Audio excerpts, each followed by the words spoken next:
ایک پتھر اٹھایا. میں نے پہلے کہا ہے نا کہ وہ کانوں میں بندیاں، ناکوں میں پھلیاں، آنکھوں میں کاجل، ہار، چوڑیاں پہنے ہوئے تھا. کوئی بھائی کہہ سکتا تھا یہ جھوٹ بول رہے ہیں، لیکن سنو دلیل اسی کے اندر موجود ہے کہ وہ چوڑی، گہنے، گجرے سب پہنے ہوئے تھا.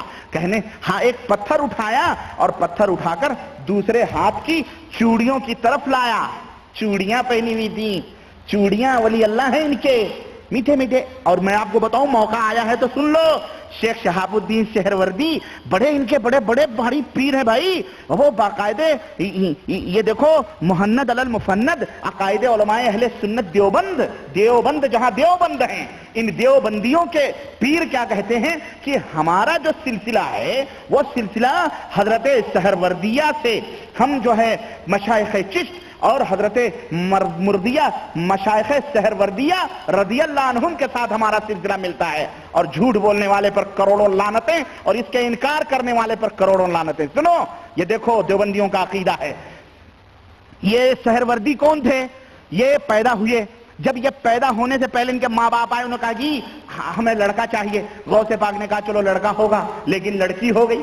لڑکی پیدا ہو گئی، اللہ دیتا ہے نا. لڑکی پیدا ہو گئی. غوث پاک کا پہنچے عبد القادر جیلانی کے پاس، کہنے لگے کہ حضور لڑکا مانگا تھا، لڑکی ہو گئی. کہنے لگے لڑکا ہی ہے نا. تو اس کی شکل بدل گئی. شکل مینس یعنی اب پتہ نہیں اندر کیا بدلا، اللہ بہتر جانے.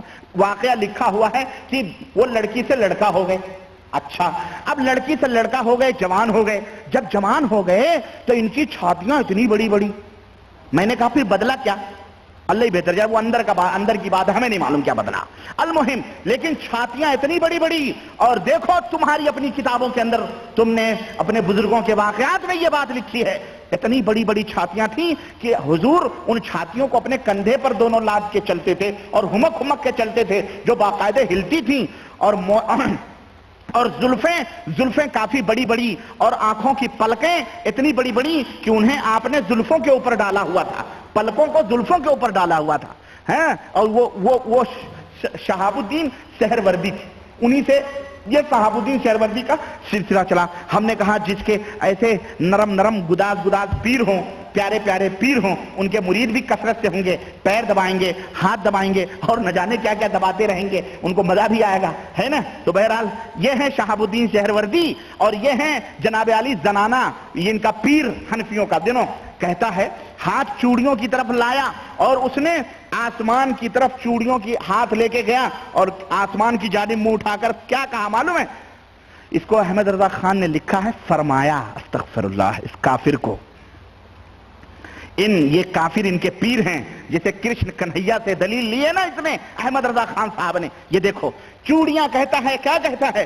کہتا ہے میہ بھیجئے، میہ یعنی بارش، میہ بھیجئے ورنہ یہ سہاگ لیجئے. اعوذ باللہ. میہ بھیجئے ورنہ یہ سہاگ لیجئے. یہ کہنا تھا کہ گھٹائیں پہاڑ کی طرح امڑی اور جل تھل بھر دیے، جل تھل بھر دیے. اس طرح سے بارش ہوئی. یہ بتاؤ سہاگ لیجئے، اس کی بیوی تھی نعوذ باللہ اللہ تبارک تعالیٰ. استغفر اللہ. بولو مسلمانوں، میں تمہاری غیرت کو چیلنج کرنا چاہتا ہوں. تم ذرا بتاؤ مجھے کہ کیا ایسا عقیدہ رکھنے والا ولی ہو سکتا ہے؟ اور ایسے بد عقیدہ اور اللہ کو اپنا شوہر کہنے والا کیا مسلمان ہو سکتا ہے؟ ارے اور اس کو پیر ماننے والا کیا مسلمان ہو سکتا ہے؟ اس کو جو مسلمان مانے وہ بھی کافر ہے.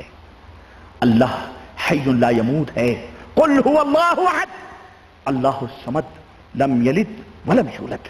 نہ اس سے کسی نے جنم لیا ہے، نہ اس نے کسی کو جنم دیا ہے، نہ وہ کسی کا ماں ہے، نہ وہ کسی کا باپ ہے، نہ وہ کسی کا بیٹا ہے.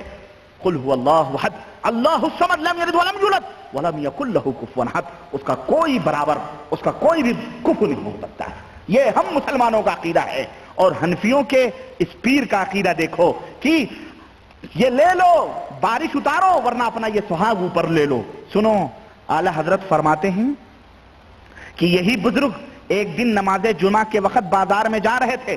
دیکھیں میں نے جو بھی باتیں کہی ہیں ان کا ثبوت میں دے رہا ہوں. یہ بے نمازی بدکار آدمی تھا، یہ چوڑیاں پہنتا تھا عورتوں جیسا، وہ سب دلیل مل گئی آپ کو.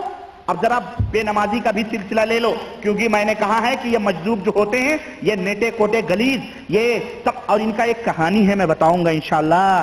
ہمارے پاس امیر حمزہ صاحب کی ایک کتاب موجود ہے سیاسی بابے، اگر میں وہ آپ کو پڑھ کے سناؤں پاکستان اور انڈیا کے یہ جو بابے ہیں نا ان کے، اللہ کی قسم آپ کو الٹی آ جائے، قے آ جائے.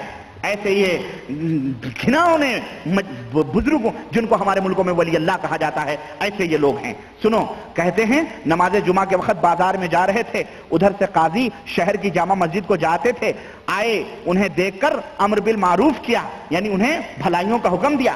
یہ قاضی جب دعا مانگنے گیا تھا تو وہاں نہیں اس کو حکم کرنا چاہیے تھا؟ دعا منگوانی تھی تو ان کو نہیں بتایا کہ بھئی تو یہ زنانہ وضع قطع چھوڑ دو اور انسانوں کی طرح رہو؟